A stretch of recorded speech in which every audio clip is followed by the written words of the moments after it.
Assalamualaikum dan salam sejahtera. Berita Pagi Sarawak edisi Sabtu 20 Februari bersama saya Abang Mak Asli, Abang Abdul Samad.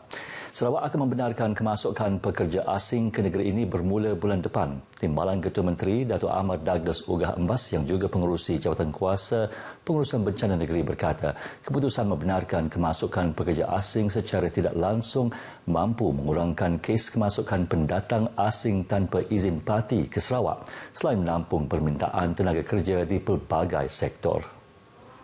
Masih juga tebus. Menurut Dato' Ahmad Douglas, perkara tersebut dapat dilihat menerusi tangkapan parti yang cuba memasuki Sarawak menggunakan jalan tikus di bawah Up Benteng, Up Sapu serta Up Jala. Beliau mengambil contoh 8 kes saringan orang kena tahan libatkan warga negara Indonesia di daerah Sri Aman yang dilaporkan semalam. That's why the SDMC have decided to recommend to the government that by March we should allow foreign workers to come into Sarawak. And we hope with allowing illegal foreign workers, then we hope this curi-curi will be minimized. Mengulas lanjut dalam sidang media harian COVID-19 di Kuching, Dato' Ahmad Douglas berkata, kes import COVID-19 membabitkan parti masih menjadi ancaman kepada peningkatan jumlah kes yang dilaporkan di Sarawak. Justru Dato' Ahmad Douglas menegaskan bagi pekerja asing masuk ke Sarawak secara sah, mereka perlu mematuhi garis panduan atau prosedur operasi standard yang telah ditetapkan. Sarawak mencatatkan 2 kematian akibat jangkitan COVID-19 semalam. Pengerusi Jawatan Kuasa Pengurusan Bencana Negeri JPBN, Datuk Ahmad Douglas Ogah Embas berkata, ini menjadikan jumlah keseluruhan kematian meningkat kepada 69 kes. Dalam sidang medianya di Kuching, Dato' Ahmad Douglas berkata kedua-dua kes kematian tersebut dilaporkan di Hospital Sibu. Kes kematian ke-68 melibatkan seorang lelaki warga tempatan berumur 59 tahun, manakala kes kematian ke-69 ialah seorang perempuan warga tempatan berumur 83 tahun. Kedua-dua kes mempunyai sejarah pelbagai penyakit kronik. Dalam pada itu, sebanyak 199 kes positif COVID-19 yang dikesan di Sarawak semalam dengan Sibu kekal merekodkan kes tertinggi iaitu 126. Jabatan Kesihatan Negeri Sarawak telah mengisytiharkan 2 kluster baharu jangkitan COVID-19 di Sarawak semalam. Kluster berkenaan ialah kluster Jalan Green di Kuching dan kluster Kejatau di Sri Aman. Sementara itu, Dato' Ahmad Douglas memaklumkan daerah Sarike kembali berstatus hijau daripada kuning selepas tiada kes jangkitan tempatan dilaporkan dalam tempoh 14 hari yang lepas. Sebanyak 12 daerah kekal berstatus merah, manakala daerah Lunduk masih berstatus jingga. Selain itu, 14 daerah lagi berstatus kuning dan 13 daerah berada dalam status hijau.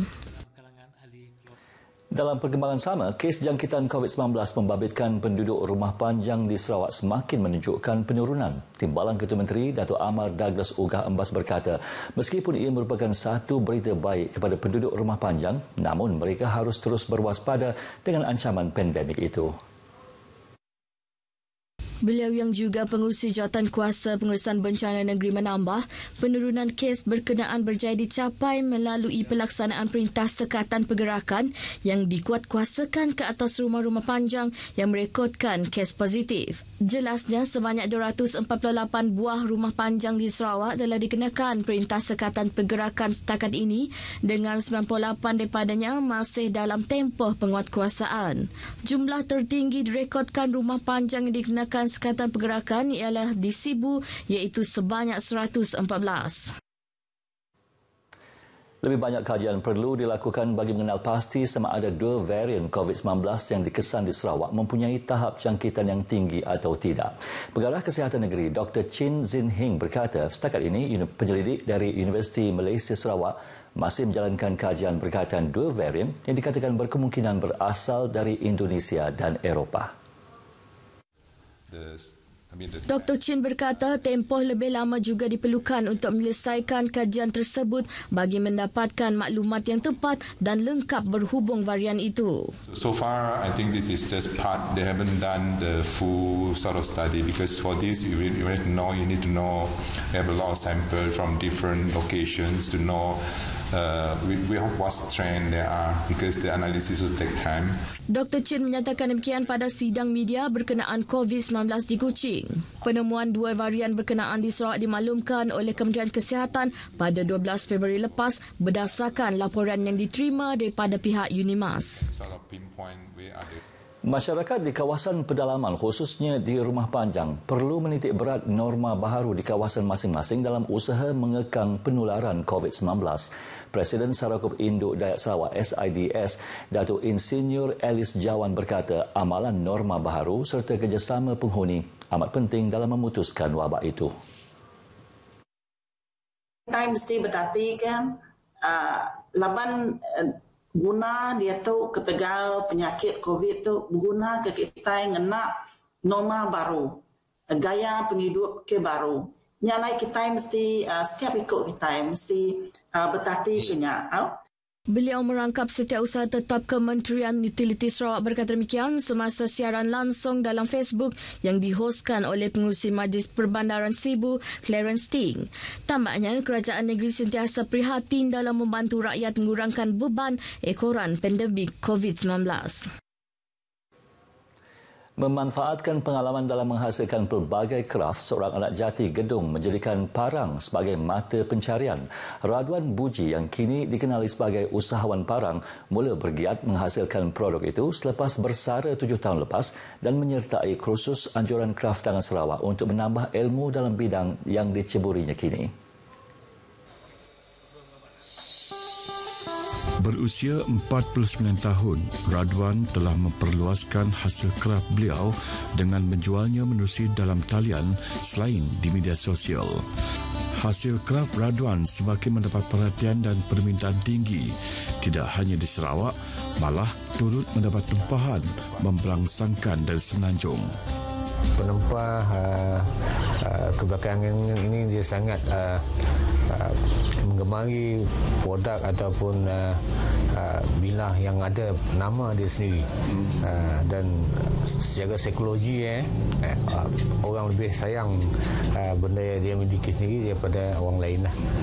Contohnya ada nama dia lebih tinggi penjagaan kepada bilah tersebut lah. Lazimnya, menurut Radwan, pelanggan akan membawa sendiri besi mentah dan tempahan akan mengikut cita rasa pelanggan. Paling cepat menghasilkan sebilah parang baginya ialah 4 hari, namun ia bergantung dengan corak yang dimaukan pelanggan.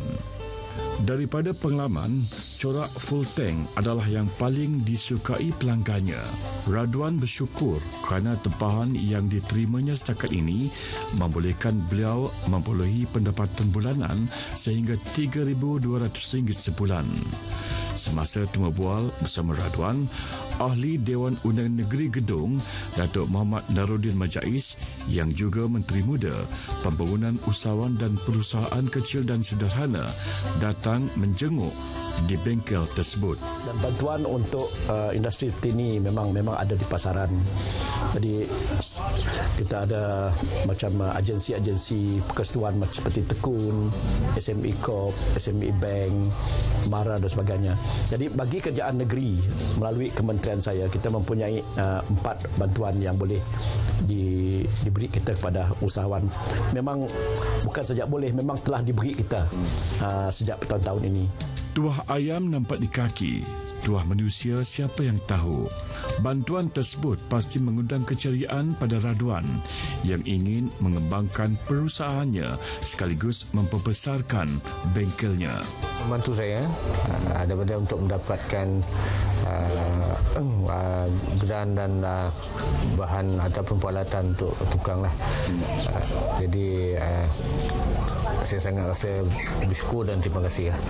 Diharap bantuan serta pinjaman dinyatakan Datuk Muhammad Narudin dijadikan platform individu pengusaha agar sentiasa proaktif meluaskan perusahaan mereka yang bakal membawa kepada pembentukan budaya produktiviti dan inovasi khususnya dalam mengembangkan industri kraf seperti parang. Proklamasi darurat yang diumumkan oleh Perdana Menteri Tan Sri Muhyiddin Yassin baru-baru ini mendapat reaksi positif daripada kalangan masyarakat di negeri ini. Mereka berpendapat ia adalah untuk kesejahteraan dan keamanan negara. Akur dengan seranan kerajaan dan demi kebaikan bersama. Itu antara reaksi dalam menyambut baik proklamasi darurat. Selagi peruntukan undang-undang kita menyatakan bahawa ianya boleh dilanjutkan atas sebab-sebab darurat. Maknanya kita kena akur demi keselamatan rakyat sejagat. Saya sangat bersetuju agar darurat ini diisytiharkan agar pihak kerajaan yang ada pada hari ini dapat memberi fokus utama untuk mengurangkan wabak COVID-19 ini. Proklamasi itu tadi sitik pengawal ke mana dikena kita nyekat penyakit pengeremai COVID-19 itu tadi. Bak tikas politiknya tadi, kita beri peluang dulu sebagai perintah ke datuknya, awak ke sidaya berjalai ke perambu sidaya, berjalai ke nama utai kuda diatur sidaya, kena sidaya nyekat COVID-19 itu tadi. Antara tujuan proklamasi darurat diisytiharkan adalah berikutan penularan wabak COVID-19 di negara ini yang semakin membimbangkan. Perdana Menteri mengumumkan proklamasi darurat berkenaan dalam satu pengumuman khas darurat pada 12 Januari lepas. Paparan itu tadi mengakhiri Berita Pagi Sarawak edisi 20 Februari. Saya Abang Muazli Abang bersamat sehingga berjumpa lagi. Assalamualaikum dan selamat berhujung minggu.